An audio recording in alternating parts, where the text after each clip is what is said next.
It's been a little over 3 weeks since Kevin Durant has demanded his trade from the Brooklyn Nets. There's a lot of other things that have gone on in the NBA since that trade request has happened. And one of the few things that hasn't happened that we all thought would have gone down by now is Kevin Durant would have been traded to one of the teams that were on his wish list, either the Miami Heat, the Phoenix Suns. The Raptors were in the sweepstakes, it seemed like. Even the Warriors were thrown out as a team to watch out for.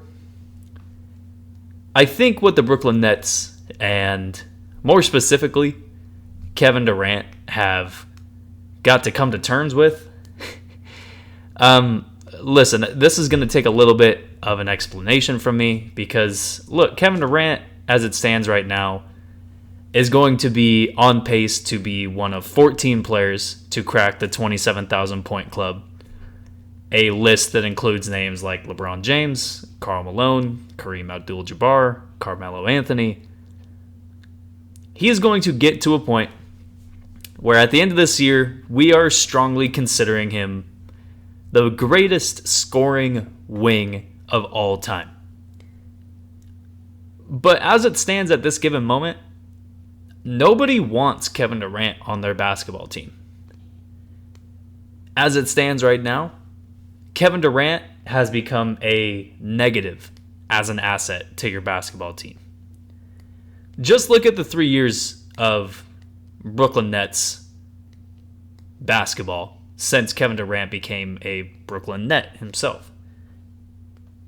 He practically forced the Nets' hand and had them sign Kyrie Irving. He practically, alongside Kyrie Irving, forced the Brooklyn Nets' hand to trade for James Harden. And after the James Harden trade didn't work out, James Harden tanked his time in Brooklyn this year and was traded for a guy in Ben Simmons who, even though the Nets got Andre Drummond and Seth Curry, the big name that they acquired in the trade, ended up playing 0 minutes for the Brooklyn Nets after he was traded there. Not only did he not play any minutes in the regular season or the postseason, it was pretty much like a circus with Ben Simmons after he got to Brooklyn. And it just was ugly from beginning to end. In those 3 years that Kevin Durant has been a Brooklyn Net and has effectively changed the entire complexion of the Brooklyn Nets franchise, they fire Kenny Atkinson and replace him with Steve Nash, who practically was more than likely handpicked by Kevin Durant to be the head coach of the Brooklyn Nets. Throw in all of the other free agency signings that they made, like Kyrie Irving, all the trades that they made, like for James Harden and for Ben Simmons. The Brooklyn Nets have won 2 playoff series, actually 1 playoff series in 3 years. The Brooklyn Nets have lost key players such as D'Angelo Russell, whom they traded Kevin Durant for, or traded for Kevin Durant. They trade away Jarrett Allen, Karis LeVert, and many other very key names to what made the Brooklyn Nets a solid team before Kevin Durant and Kyrie Irving got there. And now, as soon as everything has gotten rough for Kevin Durant in the Brooklyn Nets, he demands a trade. He goes straight to the owner and says, "Trade me. I'll only go to Miami or Phoenix," or "I want to go to Miami or Phoenix."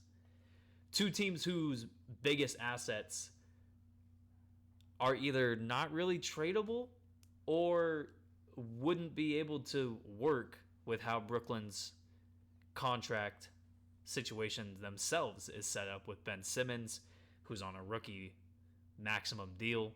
The Nets can't trade for Bam Adebayo unless they throw Ben Simmons into that deal. But why would you trade Ben Simmons and Kevin Durant in the same deal? And for the Phoenix Suns, the best asset that they could get out of Phoenix is Devin Booker. And there's no way within these next 5 years that the Phoenix Suns are trading Devin Booker. So, what do you have in Brooklyn? You have possibly the least desirable asset in the NBA in Kevin Durant. Look, if you trade for Kevin Durant, as much shit as we gave LeBron James in every single stop of the way in his career for basically overhauling every single franchise he's gone to, at least every single franchise that LeBron James has gone to and practically handpicked the coach, handpicked the roster alongside him, handpicked his second star that he's going to play alongside, except for the situation in Cleveland when Kyrie Irving was already there. However, LeBron James has won a title everywhere he's gone where he's had a major say in what the roster is going to look like and have a major voice in what the team is going to look like on a day-to-day basis. Now, Kevin Durant went to Golden State, but if he would have gone to Golden State and tried to do the exact same thing that he has done in Brooklyn, I think Kevin Durant probably would have been traded year one because Golden State knew how to win a title before Kevin Durant got there. They knew how to win a title while Kevin Durant was there. But the key piece to this is that the Golden State Warriors figured out a way to win a title without Kevin Durant against a team in the Boston Celtics who were heavily favored in the NBA Finals before the series started. And Kevin Durant has been left with a series sweep against those Boston Celtics who lost to the Golden State Warriors in the NBA Finals. Now, a lot of things went against Kevin Durant this year. I will admit. He had the knee injury, halfway through the year. There was the whole Kyrie Irving situation. And there was a lack of help from the other key players on this team during that playoff sweep against the Boston Celtics. But I'll bring LeBron up again. There's a reason the 2 times in the last decade and a half, there's a reason that the few times that LeBron James has been swept in his career, it's met with such intense, I don't want to say hatred, but that's almost the right word to say when you talk about how people talk about LeBron James after he gets swept in series. And I think a lot of the players around the NBA, not necessarily the players, more the front office, people around the NBA, look, if there's 29 other teams in the NBA. If one of these teams wanted Kevin Durant, it wouldn't have taken this long. It would not have taken this long. And on one hand, Brooklyn is getting somewhat shorted by the Rudy Gobert deal, because if Rudy Gobert is worth on the market what the Utah Jazz got for him from the Minnesota Timberwolves, then just what is Kevin Durant worth, if not more than Rudy Gobert? To say the least, he's worth more than Rudy Gobert. And that's already saying almost everything that any team has in their war chest of assets. The other problem is you're going to have to trade at least one player to Brooklyn. Because with the way Brooklyn is set up, getting future picks doesn't do a lot for this team as a team that wants to compete. Look, because of what has happened with how Kevin Durant has basically handpicked everything about this franchise, they're set up to have a terrible next couple of years if KD and Kyrie Irving are traded for 0 on-court play within those first 2 years. And the fact that Kevin Durant basically chose the head coach in Steve Nash. Kevin Durant basically chose the coaching staff that was around Nash.